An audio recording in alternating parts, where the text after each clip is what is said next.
ఇవన్నీ నేను ఎందుకు ప్రస్తావిస్తున్నా అంటే ప్రజల యొక్క సమస్యల్ని లేవనెత్తడం అనేది ఒక పెద్ద జవాబుదారీతనం. ఈ రోజున్న పరిస్థితుల్లో ప్రజల పక్షాన మాట్లాడే వాళ్ళు తగ్గిపోయారు, పాలక పక్షంలోనే ఉండి పరిపాలన చేస్తామనే వాళ్ళు పెరిగిపోయారు. దీనికి కారణం కమ్యూనిస్టు సిద్ధాంతం ఇంకా పెరగాలి, ఆలోచన విధానం పరిధి విస్తరించుకోవాలి.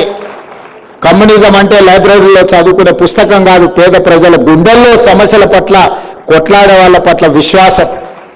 ఎర్ర జెండా కనిపిస్తే పేద ప్రజలకు ఒక నమ్మకం, విశ్వాసం. మిగతా జెండాలు కనిపిస్తే అధికారంలో ఉంటారు పోతారు అని ఒక ఆలోచన ఉంటుంది. అందుకే ఈరోజు మనం తీసుకునే నిర్ణయాలు ఏవైనా ప్రజలకు ఉపయోగపడే విధంగా ఉండాలి. జాతీయ స్థాయిలో జరుగుతున్న రాజకీయ పరిణామాలు మనం అందరం గమనిస్తున్నాం. వన్ నేషన్ వన్ ఎలక్షన్ అనేది అది వన్ నేషన్ వన్ ఎలక్షన్ కాదు, one person one party election. ఇట్లాంటి సమయంలో సురవరం సుధాకర్ రెడ్డి గారు లాంటి నాయకులు జాతీయ స్థాయిలో ఉండింటే ఇంకా పక్కడ్బందీగా ఇండియా కూటమి రాజకీయాలు బలపడేవి. ఈరోజు జస్టిస్ సుదర్శన్ రెడ్డి గారు మన ప్రాంతం నుంచి ఉపరాష్ట్రపతిగా ఎన్నికల్లో పెట్టడం అంటే ప్రజాస్వామ్యాన్ని పరిరక్షించడానికి, ఈ రాజ్యాంగాన్ని రద్దు చేయాలనుకునే పక్షాలు ఒకవైపు ఈ రాజ్యాంగాన్ని పరిరక్షించి ప్రజలకు ఉపయోగపడే విధంగా దీన్ని మరింత బలోపేతం చేయాలన్న ఆలోచన ఇంకొక వైపు. ఇలాంటి సందర్భంలో సురవరం సుధాకర్ రెడ్డి గారు లాంటి వ్యక్తులు అవసరం.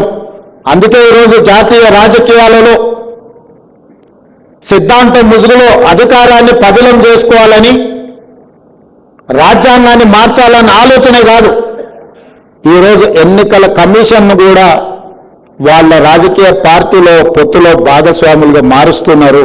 ఇది అత్యంత ప్రమాదకరం ప్రజాస్వామ్యానికి.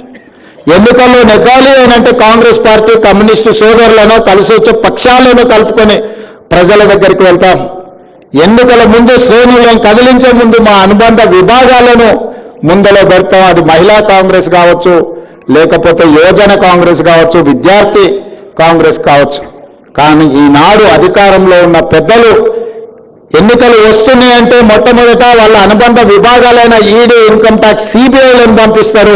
ఉన్న వాళ్ళని అందరినీ కూడా అష్టదిగ్బంధం చేయండి అని ఆ తర్వాత ఎలక్షన్ కమిషన్ను పంపిస్తారు. వాళ్ళకు వ్యతిరేకంగా వేసే ఓట్లను తొలగించమని. ఇది అత్యంత ప్రమాదకరమైన పరిస్థితి దేశ రాజకీయాలు ఈరోజు కొనసాగుతున్నాయి. అందుకే రాహుల్ గాంధీ గారు బీహార్లో ఓట్ చోర్ గద్దె చోర్ అని ఈరోజు ఒక స్లోగన్ తీసుకొని బీహార్లో వారు పాదయాత్ర ప్రజల దగ్గరికి వెళ్ళారు. ఇది ఎన్నికల్లో నెగ్గడం కోసం తాత్కాలికంగా రాజకీయ ప్రయోజనం పొందడం కాదు. ఈ దేశంలో మహారాష్ట్రలో జరిగిన పార్లమెంట్ ఎన్నికలకు ఆ తర్వాత 4 నెలల తర్వాత జరిగిన శాసనసభ ఎన్నికల్లో 1 కోటి కొత్త ఓట్లు నమోదైనవి. ప్రజాస్వామ్య ప్రేమికులారా ఆలోచన చేయండి.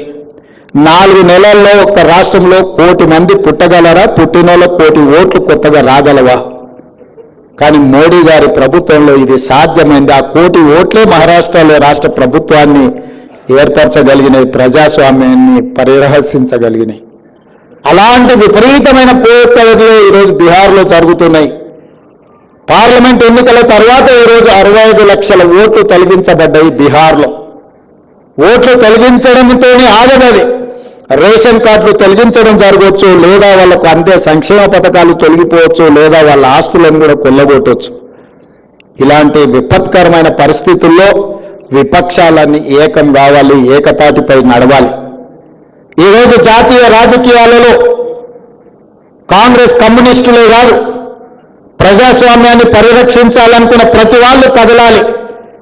మాకేం నష్టం లేదు, మాకేం కష్టం రాదు అని మౌనంగా ఉంటే ఈ ప్రజాస్వామ్యానికి ప్రమాదం ఏర్పడే పరిస్థితులు ఈ దేశంలో ఉన్నాయి. ఈ విపరీతమైన పోకడలు మన దేశానికి మంచిది కాదు.